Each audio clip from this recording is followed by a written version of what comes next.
विरोधकांचा आज मुंबईमध्ये मोर्चा निघणार आहे। या मोर्चा संदर्भातले काँग्रेसचे एकही बॅनर नाहीत, काँग्रेसचा एकही झेंडा लावलेला नसल्याचं चित्र पाहायला मिळतंय। राष्ट्रवादी, शरद पवार पक्ष, मनसे आणि शिवसेना या तीन पक्षांचे झेंडे या मोर्चा दरम्यान लावलेले पाहायला मिळतात।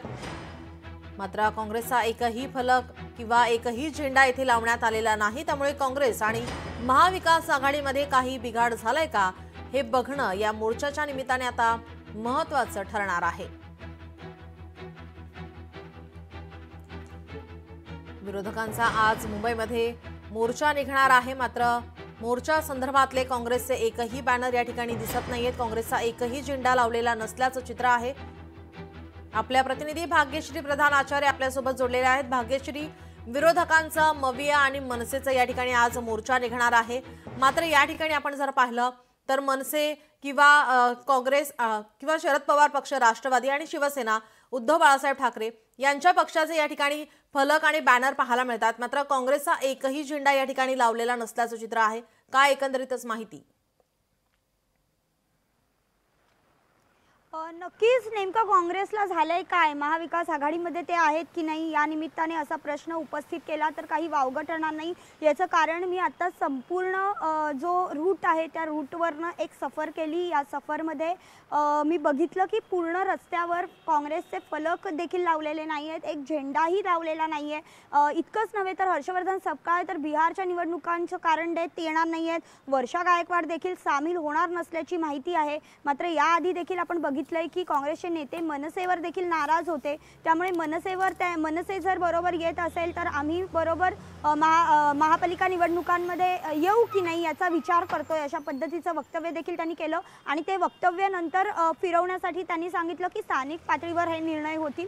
मात्र असं असलं तरी आज जो महत्त्वाचा मोर्चा निघणार होता, ज्यामध्ये खरं तर काँग्रेस आघाडीवर होती, कारण याआधी आपण बघितलं की राहुल गांधीने या संदर्भात अनेक प्रेझेंटेशन सादर केलेले आहेत आणि जर एवढे प्रेझेंटेशन राहुल गांधी सादर करतायत तर आज मात्र या महत्त्वाच्या मोर्चामध्ये काँग्रेस सहभागी झालेला नाहीये मनापासून, असं चित्र या निमित्ताने दिसत असल्याचं पाहायला मिळतंय। त्याचं कारण काँग्रेसचे एकही झेंडा नाही, एकही बॅनर नाही, हर्षवर्धन सपकाळ येणार नाहीयेत, वर्षा गायकवाड सामील होण्याची शक्यता नाही, केवळ बाळासाहेब थोरात यांचीच उपस्थिती असू शकते, ते देखील निश्चित नाहीये। मग नेमकं जर काँग्रेसचा इथे एकही नेता नाही तर हा मोर्चा महाविकास आघाडीकडनं आहे की केवळ 3 ते 4 पक्षांकडनंच आहे, असा प्रश्न विचारला तर काहीच चुकीचं ठरणार नाही। मेघना जी, नक्कीच भाग्यश्री, आपण जर पाहिलं तर या ठिकाणी आपण राहुल गांधी यांच्यामुळेच हा मतचोरीचा मुद्दा उपस्थित केला गेलेला आहे। विजय वडेट्टीवार यांची या आधी आपण प्रतिक्रिया ऐकली होती, त्यावेळेस त्यांनी हेच म्हटलं होतं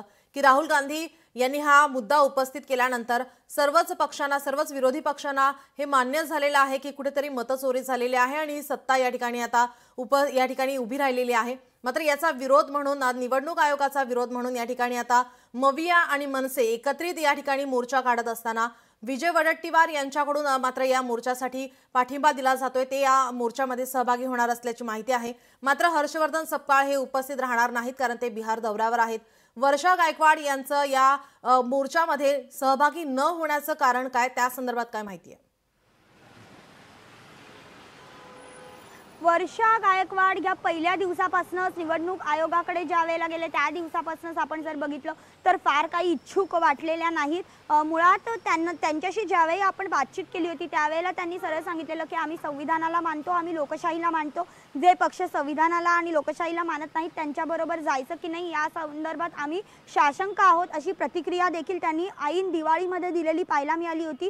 थोडक्यात लोकशाही आणि संविधान न मानणारे पक्ष म्हणजे मनसेवर थेट त्यांनी आरोप केला होता, कारण मनसेचं आपण नेहमीच बघितलंय की खळखट्याक पद्धतीचं आंदोलन काँग्रेसला मान्य नाही, अशा पद्धतीचं एक वक्तव्य हर्षवर्धन सपकाळांकडनं देखील आलेलं होतं आणि हीच भूमिका जी आहे ती वर्षा गायकवाडांनी देखील घेतलेली होती। त्यामुळे कदाचित या कारणासाठी काँग्रेस यामध्ये सहभागी नाही का, हा एक प्रश्न उपस्थित होतोय। आणि दुसरा जो प्रश्न आहे तो म्हणजे मनसे नेते राज ठाकरे असं म्हणतायत की 2017 पासूनच मी याच्यावर बोलतोय, म्हणजे ज्या वेळेला काँग्रेस पक्ष बोलत नव्हता त्याच्या आधीपासून मी याच्यावर बोलतोय, मी भाष्य केलंय, मी पत्रकार परिषदा घेतल्यात. त्यामुळे कुठेतरी राज ठाकरे स्वतःकडे हे क्रेडिट घेण्याचा देखील एक प्रयत्न करतायत. पण दुसरीकडे राहुल गांधी प्रेझेंटेशन दाखवतायत. त्यामुळे राहुल गांधींनी हा पहिला प्रश्न मांडला, अशा पद्धतीचे वक्तव्य काँग्रेसचे नेते करतात. त्यामुळे त्यात देखील कुठे काही फारकत दिसतेय का, त्या श्रेयवादावरनं देखील फारकत दिसते का, हे बघणं देखील आजच्या या मोर्चाच्या निमित्ताने महत्त्वाचं आहे.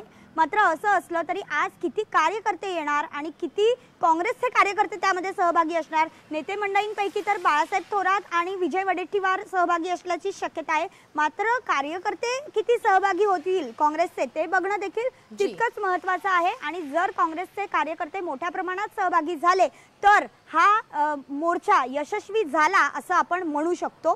जी जी नक्कीच. भाग्यश्री, याचे अपडेट तुमच्याकडून घेतच राहू. तुर्तास धन्यवाद तुम्ही दिलेल्या माहितीसाठी. लोकशाही मराठी ऐका, पहा, जागरूक रहा.